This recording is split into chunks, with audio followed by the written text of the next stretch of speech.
হরিপদবাবু, আরও সামান্য রেশন আমাকে দিন না দয়া করে, নইলে আমরা স্বামী স্ত্রী না খেয়ে মরব। তুই মরিস কি বাঁচিস সেটা আমার দেখবার সময় নেই। আগে টাকা দিয়ে তারপর জিনিস পাবি। আমি আর তোকে বাকিতে জিনিস দিতে পারবো না বলে দিলাম। হরিপদদা, দয়া করো, আমাকে সত্যি বলছি, না খেতে পেয়ে মরে যাবো একবারে। আর কত বাকি দেবো তোকে? অনেক টাকার রেশন তোমার নামে বাকির খাতায় আছে, আর একটি দানাও তোমাকে বাকি দিতে পারবো না। বাবু, সত্যি বলছি, আমি কয়েকদিনের মধ্যে দেনা চুকিয়ে দেবো, মায়ের দিবি বলছি। এবারের মতো চাল ডাল মশলাপাতি আমাকে দিয়ে দিন। তোমার এই একই কথা প্রতিবার শুনে আসছি।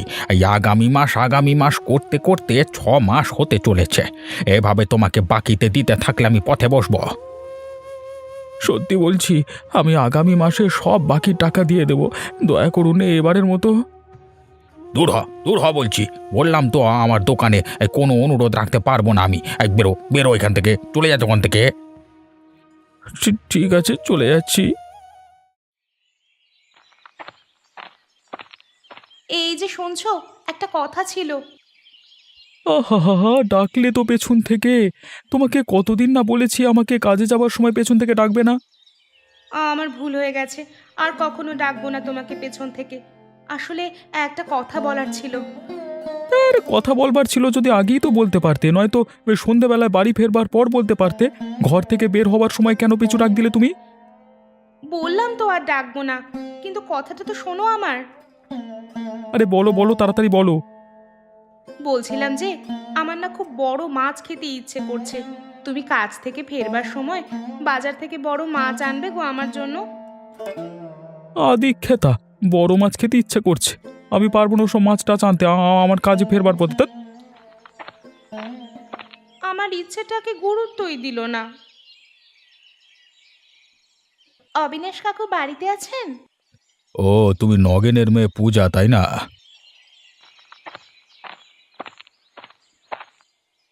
আগে হ্যাঁ অবিনাশ কাকু। কি ব্যাপার, নগেনকে দেখতে পাচ্ছি না অনেক দিন ধরে, সে আমার কাছে আসছে না কেন? বাবার খুব শরীর খারাপ দুদিন ধরে, ওষুধপত্র কেনার টাকা নেই, তাই আমি এসেছি আপনার কাছে কিছু সাহায্য চাইতে। দেখো পূজা, নগেনের আগেও অনেকবার আমার কাছ থেকে নানান মিথ্যে অজুহাত দিয়ে অনেক টাকা মেরেছে। আমি ওকে ভরসা করি না। অবিনাশ কাকু, সত্যি বাবার শরীরটা খুব খারাপ। এই সময় ওষুধপত্র না খেলে প্রাণে বাঁচবে না বাবা। বুঝেছি, কিন্তু তুমি যদি ওষুধের জন্য টাকা নিতে এসেছো আমার কাছ থেকে, তাহলে অসম্ভব। আমি একটি টাকা দিয়েও তোমাকে সাহায্য করতে পারবো না। অবিনাশ কাকু আমাকে মুখের ওপর না বলে দিল। এখন বাবাকে কি করে ওষুধ কিনে খাওয়াবো?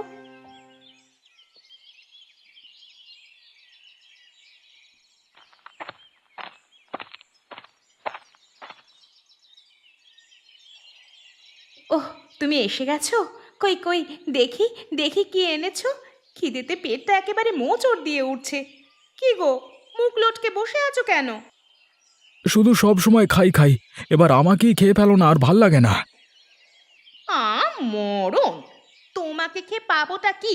ওই কটা হাড় গোড় চামড়ার চাদরে ঢাকা, তার আবার বড় বড় কথা। আগে বলো, রেশনের জিনিস কোথায়?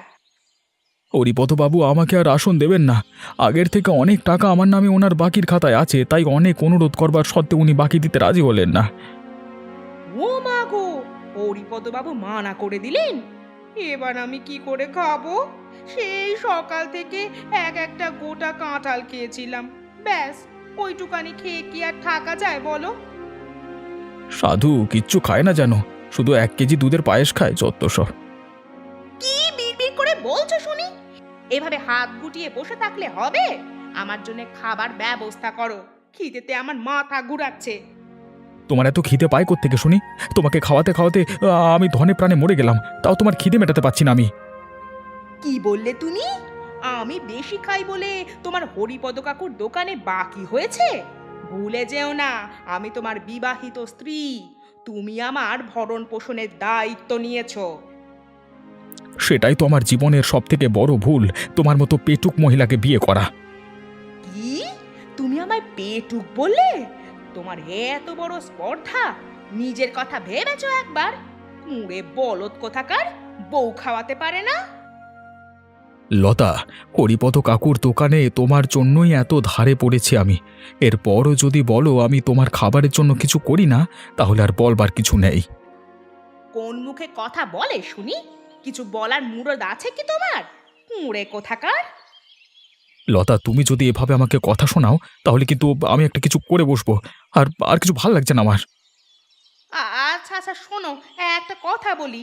সেসব না করে একটা কাজের কাজ করো, যাতে টাকা পয়সা আসে, বুঝেছো?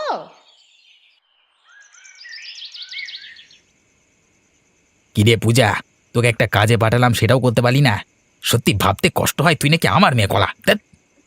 বাবা, আমি ভীষণ কষ্ট পাই তোমাকে বাবা বলে পরিচয় দিতে। তুমি একদম সুস্থ অবস্থায় আছো, আর আমাকে পাঠিয়েছো অবিনাশবাবুর কাছে টাকা আনবার জন্যে। হ্যাঁ, পাঠিয়েছিলাম এই ভেবে যে তুই আমার মেয়ে, তোকে বোঝাতে হবে না, তুই ঠিক আমার মতো বুদ্ধি খাটিয়ে অবিনাশবাবুর কাছ থেকে কিছু টাকা মেরে আনবি। ছি ছি বাবা, তুমি কতটা নিচু হয়ে গেছো! আমাকেও তুমি তোমার স্বার্থে ব্যবহার করতে শুরু করলে। আরে থাম তো, বড় চটর পটর কথা বলছিস। একটা কাজ দিয়েছিলাম সেটাও পারলি না। মেয়ে মানুষ একটু কান্নার ভান করে দুটো মিষ্টি কথা বললে ইতিমধ্যেই লোক পটে যায়, সেখানে বুড়ো অবিনাশকে তুই পটাতে পারলি না। ধিক্কার ধিক্কার তোর উপর, ছি ছি ছি ছি। এ কেমন বাবা! নিজের স্বার্থের জন্যে নিজের মেয়েকে যে অসৎ পথে ঠেলে দিতে দ্বিধা করে না। হে ভগবান, আমি কি করি এখন? অবিনাশবাবু বাড়িতে আছেন? হরিপদদা, আসুন আসুন।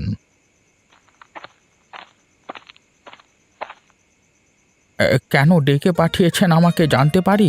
কোনো বিশেষ কারণ নাকি? মানে হরিপদদা, আপনি ঠিকই ধরতে পেরেছেন। সামনে বসন্ত উৎসব। আমার ইচ্ছে সেদিন গ্রামের সমস্ত মানুষকে দুপুরে খাওয়াবো। বাহ, এ তো অনেক মহৎ ইচ্ছে আপনার। তার জন্য আপনাকে সাধুবাদ জানাই। তাহলে সমস্ত কিছুর ভার আপনাকেই দেওয়া হলো। তাহলে আপনার তত্ত্বাবধানে এই মহৎ খাবারের আয়োজন করা হবে। অবিনাশবাবু, আপনি ওসব নিয়ে একদম ভাববেন না, আমি সবটাই সামলে নেব। বাহ, গ্রামের সমস্ত লোকের খাবারের আয়োজন মানে সে তো অনেক টাকার জিনিসপত্র। এই সুযোগে আমি বেশ মোটা টাকা কামাতে পারবো। আরে হরিপদদা, আপনি একা কি বিড়বিড় করছেন আর কি ভাবছেন?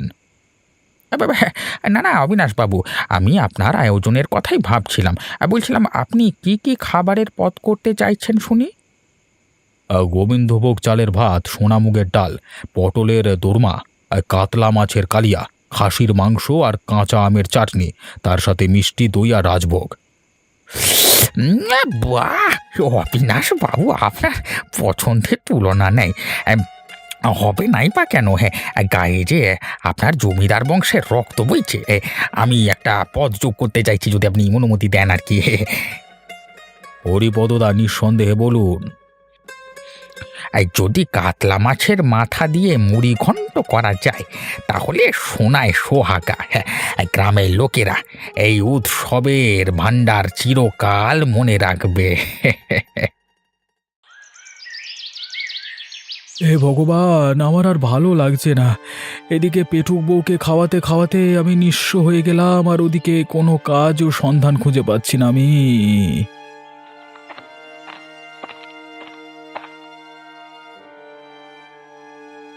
গোপাল জেঠু, তুমি কেন মন খারাপ করে বসে আছো এখানে? জেঠুর সাথে ঝগড়া হয়েছে বুঝি? আর বলিস না, তুই তো জানিস তোর বৌদি একজন পেটুক মহিলা। সারাদিন শুধু খাই আর খাই। কেন গোপাল জেঠু? লতা বৌদি না হয় একটু খেতে ভালোবাসে, তার জন্য তুমি মন খারাপ করে বসে থাকবে? তার এই অত্যাধিক মাত্রায় খাবারের পরিমাণ মেটাতে আমার হরিপদ কাকুর দোকানে অনেক টাকা বাকি পড়ে গেছে। উনি বলেছেন আর একটি দানাও বাকি দেবেন না। ও, এটা তো খুব চিন্তার বিষয়। আচ্ছা পূজা, এবার তুমি বলো কেন এসেছো? এখানে মুখ ভার করে কি ব্যাপার? কি বলি, মনের দুঃখের কথা। বাবার চরিত্রের কথা তো তুমি জানো। কাল অসুস্থ হবার ভান করে আমাকে অবিনাশবাবুর কাছে ওষুধ কেনার জন্য কিছু টাকা আনতে পাঠায়। হায় হায় রে, শেষমেশ একমাত্র মেয়েটাকেও ছাড়ছে না নগেন। এরপর কি হবে? অবিনাশবাবু স্পষ্ট বলে দিয়েছেন যে বাবা নাকি আগে অনেক টাকা ওনার থেকে মেরেছেন, তাই ওনার পক্ষে একটি টাকা দেওয়াও অসম্ভব। তোমারও দেখি আমার মতো অবস্থা। একদিকে হরিপদ কাকু, অন্যদিকে লতার চেঁচামেচি। চলে গেলাম গো। হ্যাঁ জেঠু, বাড়ি ফিরে বাবা আমাকে অবিনাশবাবুর থেকে টাকা আনতে না পারার জন্য অনেক কথা শোনালো। ওহে নগেন, বাড়িতে আছিস?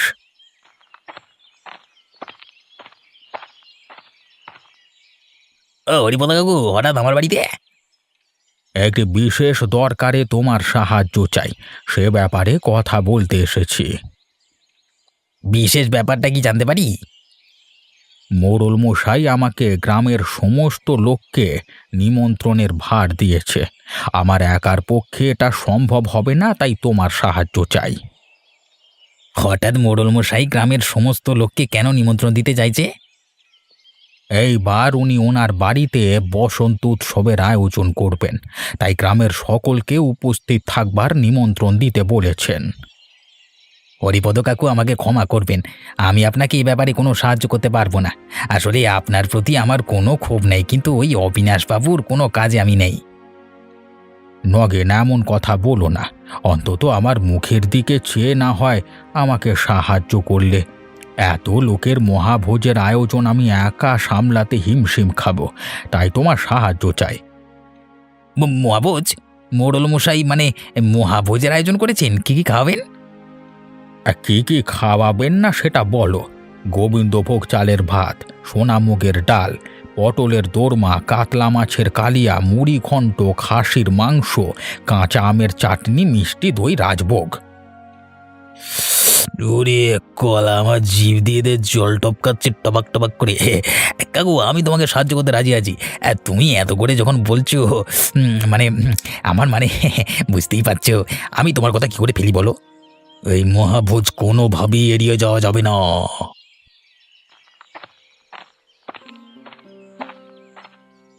ও লতাদি, কি হলো? কোথায় যাচ্ছ? যাচ্ছি ওই পেয়ারা বাগানের দিকে, গিয়ে দেখি কটা পেয়ারা পাওয়া যায় কিনা।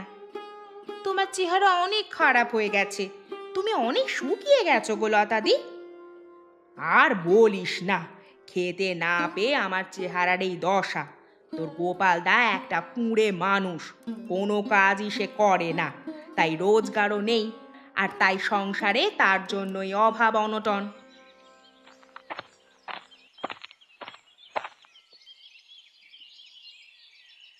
আরে লতা বৌদি, নীলিমা, ভালোই হলো তোমাদের সাথে দেখা হয়ে গেল।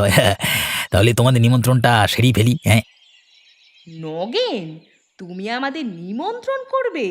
কিন্তু কোন খুশিতে? তোমার মেয়ের বিয়ে বুঝি? আরে না না, পূজার বিয়ে এত তাড়াতাড়ি দেবো না। তাহলে কিসের নিমন্ত্রণ বলো? ওই মোড়লবাবু বসন্ত উৎসবের দিন মহাভোজের আয়োজন করেছেন, তাই গ্রামের সমস্ত মানুষকে নিমন্ত্রণ করবার ভার আমাকে আর হরিপদ কাকুকে দিয়েছেন, বুঝলে? বাহ, এ তো খুশির খবর। আমি সেজে গুজে মোহভোজ খেতে চলে যাব। নগেন, বলো না কি কি খাওয়াবে? এই গোবিন্দভোগ চালের ভাত, সোনামুগের ডাল, আরো অনেক কিছু, আর বলবো না। হ্যাঁ, সেখানে গিয়ে দেখতে পাবে। হ্যাঁ বাহ, অনেক দিন পর এত ভালো ভালো খেতে পারবো, শুনেই খুশি হলাম। কিন্তু কবে যে সেই দিন আসবে সেই আশাই রইলাম। হ্যাঁ, গোপালের বউ যা পেটুক সব একাই খেয়ে নেবে।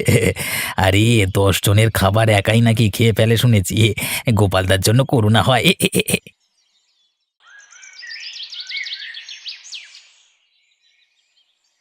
অবিনাশবাবু, আপনার গ্রামের সমস্ত মানুষকে নিমন্ত্রণ করবার কাজ আমরা সম্পূর্ণ করে ফেলেছি।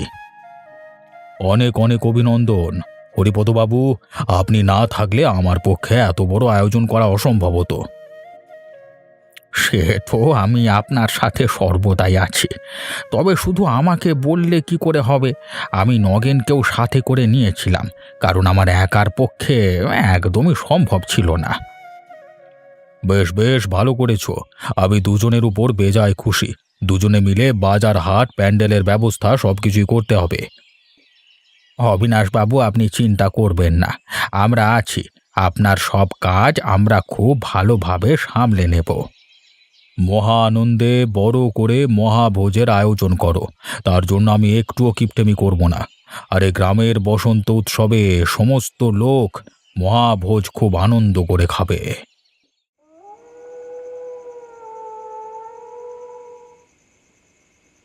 ওগো শুনছো, তোমাকে একটা অত্যন্ত খুশির খবর দেওয়ার আছে। কেন, তুমি মরতে যাচ্ছ নাকি? যদি সেটা হয়, এর থেকে আর খুশির খবর আমার জন্য কিছু হতে পারে না। মরণ! তুমি তো সেটাই চাও আমি মরে যাই। আসলে তুমি আমাকে এক চোখেও দেখতে পারো না। আমার মতো মেয়ে বলেই তোমার মতো লোককে সহ্য করছি। অন্য কেউ হলে কবেই তোমাকে ছেড়ে চলে যেত। আচ্ছা আচ্ছা, বলো দেখি কি খুশির খবর শোনাতে চাইছো, বলো। বলছি, আজ নগেন এসে নেমন্তন্ন করে গেছে আমাকে। আসছে বসন্ত উৎসবের দিন, ওই অবিনাশ বাবুর বাড়িতে মহাভোজের আয়োজন করা হয়েছে। মহাভোজের আয়োজন অবিনাশবাবু করেছেন, আর নগেন তোমাকে নেমন্তন্ন করেছে? আরে পুরো কথাটা তো শোনো আগে। অবিনাশ বাবু নাকি হরিপদ বাবুকে দায়িত্ব দিয়েছে গ্রামের সমস্ত লোককে নেমন্তন্ন করতে। হরিপদ বাবুর পক্ষে একা এত লোক নেমন্তন্ন করা সম্ভব নয়, তাই বলে নগেনকে দায়িত্ব দেওয়া হয়েছে। বাবা বাবা বাবা, মনে হচ্ছে রাজসিক আয়োজন করবে অবিনাশবাবু, আর এই সুযোগে হরিপদবাবু আর নগেন কিছু টাকা এদিক ওদিক করে অবিনাশবাবুর কাছ থেকে হাতিয়ে নেবে। যাক, অনেক দিন পর একটা নেমন্তন্ন খেতে পারবো। তুমি তো আর আমাকে পেট ভরে খেতে দিতে পারো না। যাক, এবার না হয় পেট পুড়ে খাবো। তোমার ওটা পেট নয়, একটা মস্ত বড় কুয়ো। যতই গেলাও সেই কুয়ো আর ভরাট হয় না। লতা, একটা কথা বলে দিচ্ছি, কান খুলে শোনো। তুমিও এই মহাভোজে যেতে পারবে না, কারণ তোমার মতো পেটুক এই গ্রামে আর দুটো নেই। চুপ করো, অলস পুরুষ মানুষ কোথাকার। তুমি কে বলার আমাকে? আমি কোথায় যাব না যাব আমার খাবারের ব্যাপারে তুমি নাক গলাতে এসো না বলছি, নইলে গ্রাম শুদ্ধ অপমান করব, বুঝলে? তোমাকে বারণ করবা সত্ত্বেও তুমি এখনো বসে বসে খেয়ে যাচ্ছ। তোমার ব্যাচের লোকেরা বোধহয় খেয়ে একটা ঘুম দিয়ে ফেললো। তোমার খাওয়া হচ্ছে না, সেই কখন থেকে খেয়েই যাচ্ছ। তুমি খাওয়াচ্ছ না তোমার বাপ খাওয়াচ্ছে শুনি? বেশি কথা বলো না, আমাকে খেতে দাও বলছি, নইলে তোমার বিপদ হবে।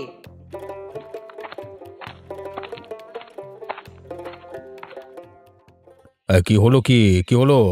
আরে নগেন, কি ব্যাপার? তুমি লতার উপর রাগ দেখাচ্ছ কেন এরকম করে? আরে গ্রামের লোকেরাও আছে, সকলের সামনে এরকম ঝগড়া করো না, লোকে হাসাহাসি করবে তো। দেখুন না অবিনাশ বাবু, ও আমাকে শান্তি মতো খেতে দিচ্ছে না। আমি একটু খেতে ভালোবাসি বলে ও আমাকে কথা শোনাচ্ছে। ও না আমার খাওয়া একদম দেখতে পারে না। 3টে ব্যাচ ধরে লতা খেয়েই চলেছে। ও স্বাভাবিকভাবে খেলে এই খাবারগুলো কত মানুষ খেতে পারতো। লতা একাই যদি 20-25 জন মানুষের খাবার খেয়ে মানে একাই খেয়ে নেয়, তাহলে কি হবে? আরে নগেন, ওকে খেতে দাও। ও যখন খেতে চাইছে ওকে বারণ করো না। আমি অঢেল ব্যবস্থা করে রেখেছি, যে যত পারে ইচ্ছা যায় খাক। উফ, কোন অলক্ষণে এক রাক্ষসীকে গোপালদা বিয়ে করেছিল কে জানে। কলা না না, খাও, খেয়ে উদ্ধার করো, কলা ভাল লাগে না।